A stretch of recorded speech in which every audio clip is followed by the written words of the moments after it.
गुरु के सुमिरन मात्र से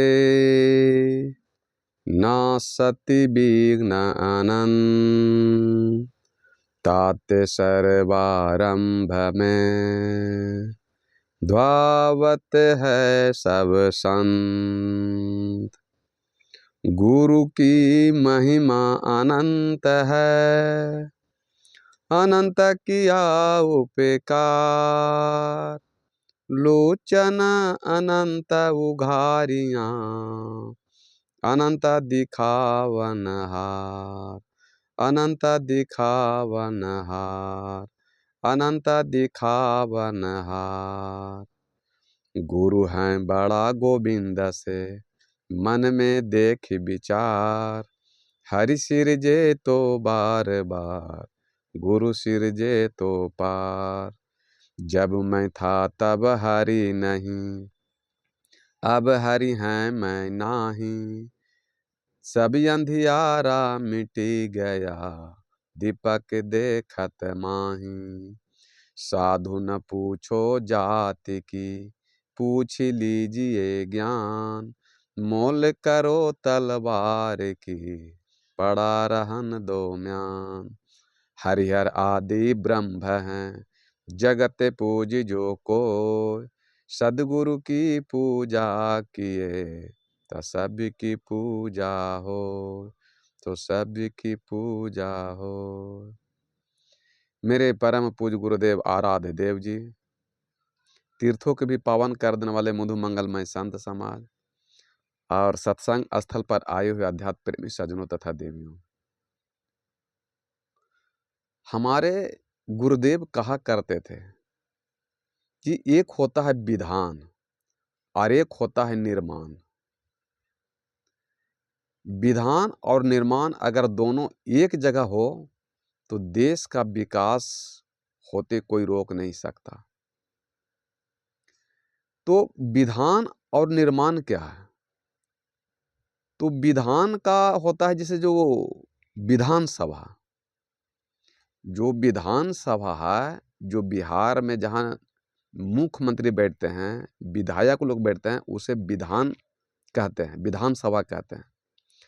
तो बिहार का विकास कैसे होगा, बिहार उन्नति कैसे होगा? वही विधान से चलने से ये बिहार का उत्थान होगा। अगर जहाँ से विधायक, मंत्री, नीतीश कुमार या मुख्यमंत्री जो भी रहते हैं, बैठते हैं, अगर वो विधान से चलते हैं तो बिहार का उत्थान होगा, विकास होगा। लेकिन अगर विधान को नहीं मान के चलते हैं, उल्लंघन करते हैं, उनके इशारा पर नहीं चलते हैं, तो फिर वो विकास नहीं हो सकता। उसे विधान कहते हैं। तो विधान और निर्माण दोनों जरूरी है। निर्माण उसे कहा जाता है जो आप अपने जीवन में पूर्ण अच्छा काम करिए, जो अपने परिवार का उत्थान कीजिए, निर्माण कीजिए, केवल कीजिए, अपना जीवन को सुख शांति प्राप्त कीजिए, उसे निर्माण कहते हैं कि आप अपने जीवन को अच्छा कार्य करने का निर्माण कीजिए। तो विधान और निर्माण ये दोनों जरूरी है।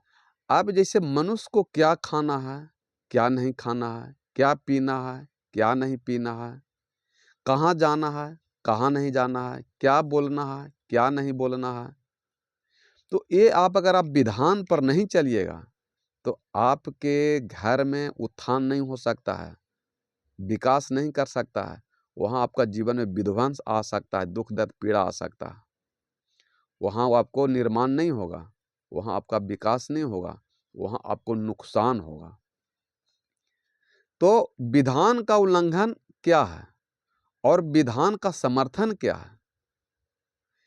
जैसे एक फिल्मी दुनिया भी गाना गाते हैं कि छोड़ेंगे ना हम तेरा साथ, ओ साथी मरते दम तक।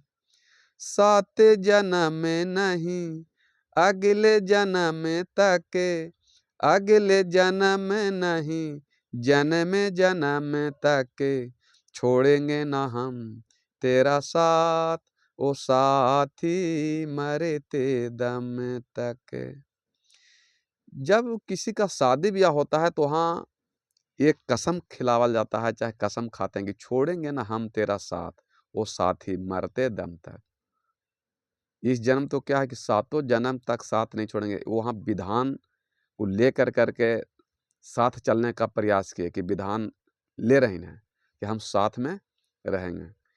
लेकिन शादी के 7 दिन भी नहीं होता है और पति और पत्नी का मूडी अलग अलग हो जाता है। क्यों हुआ?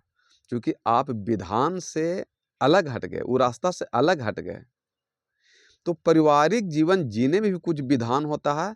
जैसे देश को चलाने के लिए, राज्य को चलाने के लिए विधानसभा होता है, उसी प्रकार घर को भी चलाने के लिए एक विधान होता है।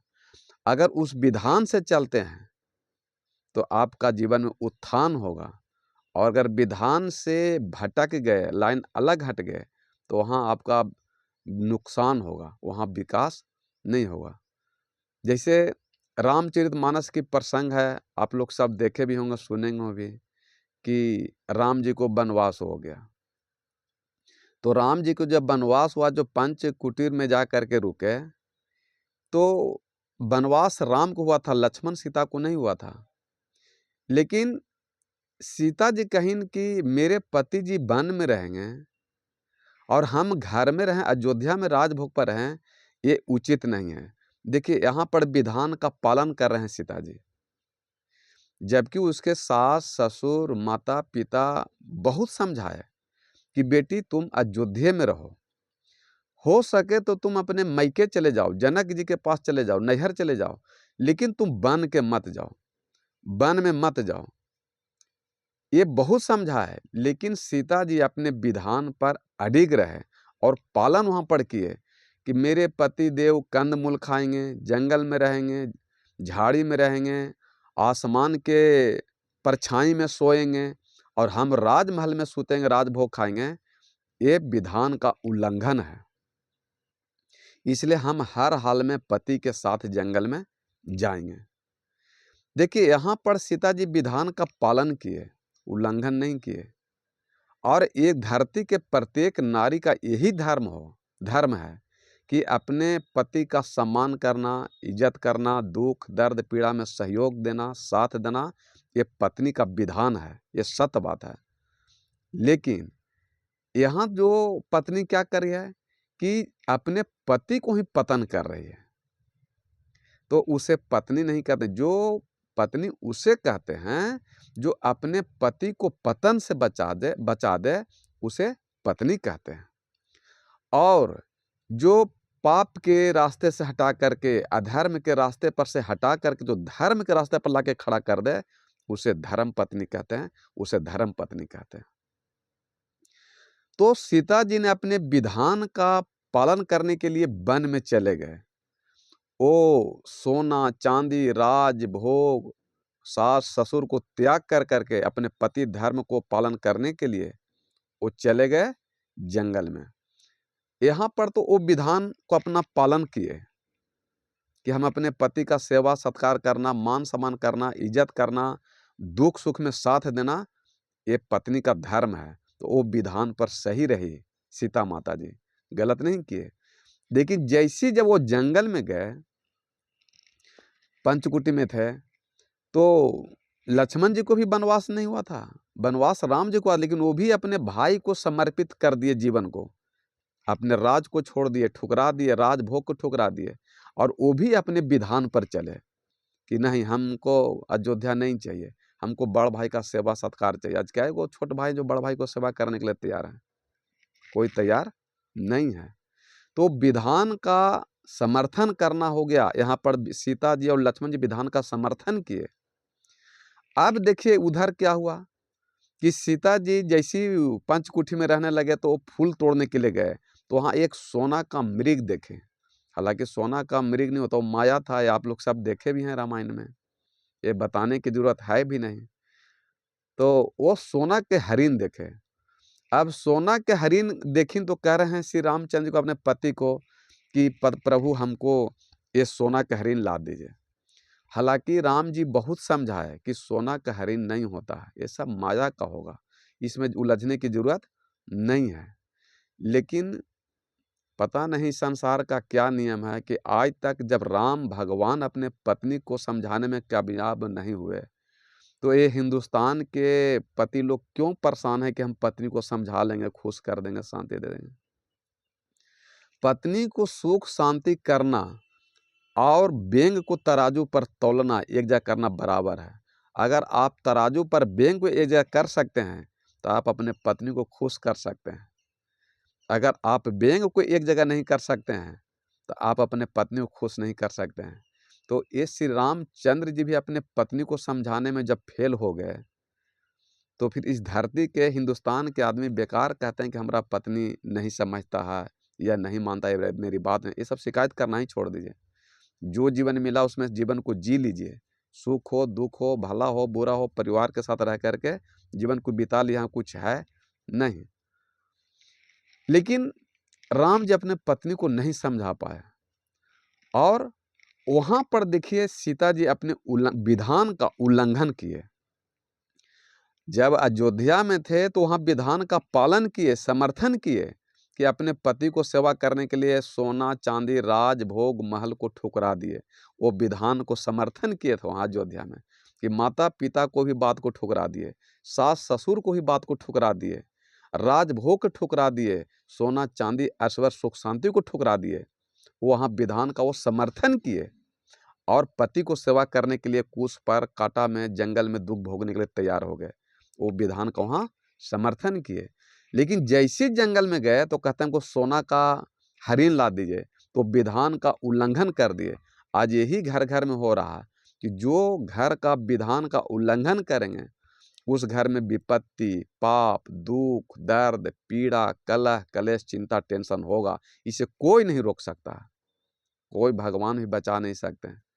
जब राम जी अपने परिवार में जो विधान का उल्लंघन करने पर दुख दर्द पीड़ा को नहीं रोक सके, तो फिर हम आप तो एक साधारण इंसान हैं, कुछ संभव नहीं है।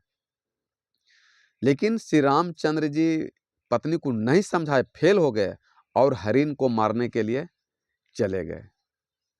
जब हरिण को मारने के लिए चले गए तो वहाँ तो रावण का भागना था मारीच।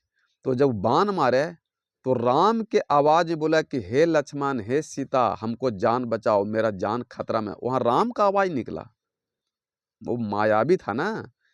इसी प्रकार माया आज मनुष्य संसार में घर घर में भ्रमित कैले है कि माया के फेर में सब फसल हैं, ममता के फेर में फसल हैं, परमात्मा के फेर में कोई फसल नहीं है, हरि के भजन भक्ति में कोई फसल नहीं है। यही माया प्रबल है।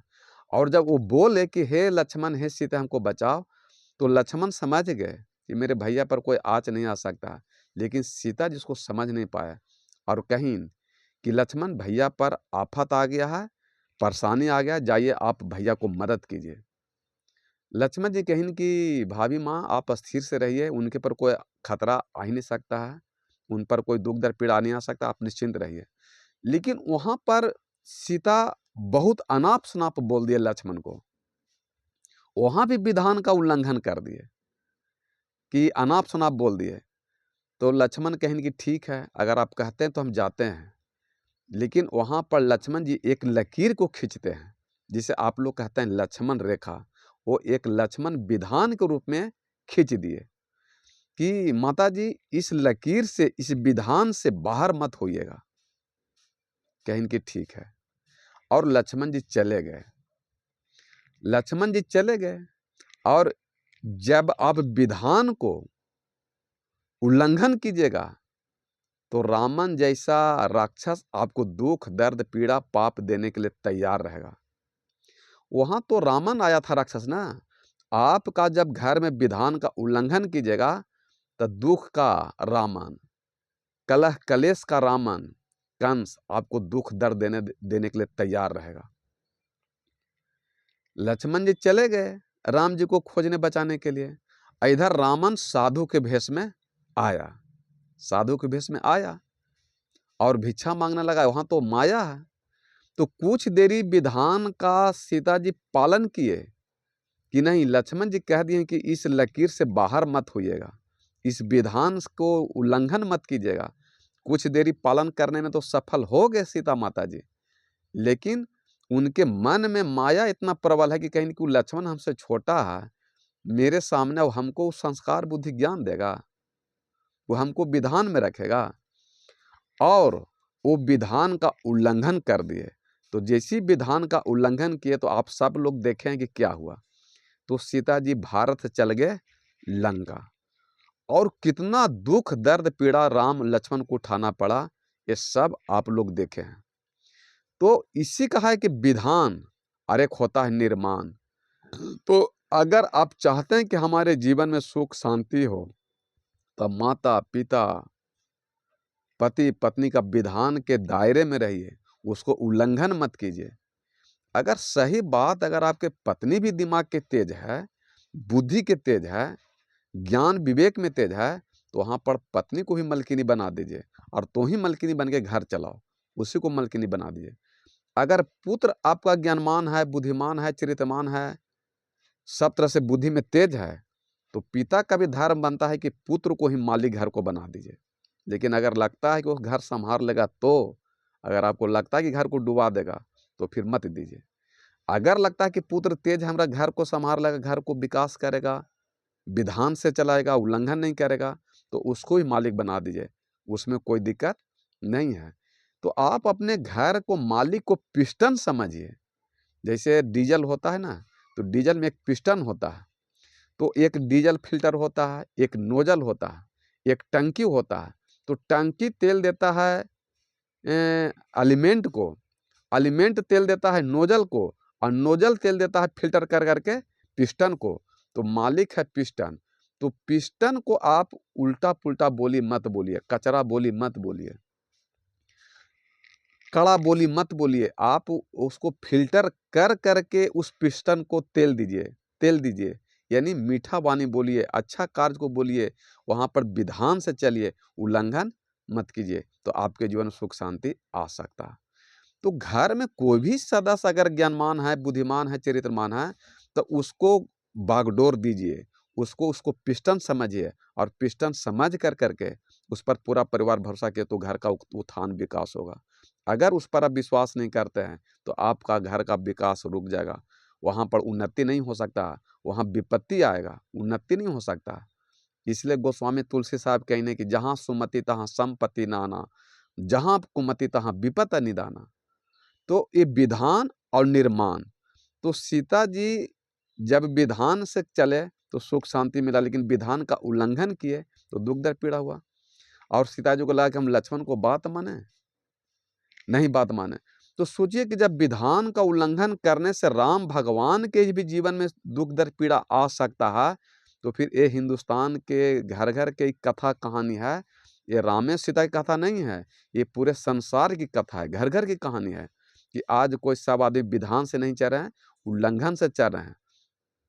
अगर अगर ये अंबेडकर जी नहीं विधान बनाते, अगर अंबेडकर जी विधान नहीं चलाते बनाते, तो आज लोग एमपी विधायक नहीं बन पाते, जो विधान जो बना है।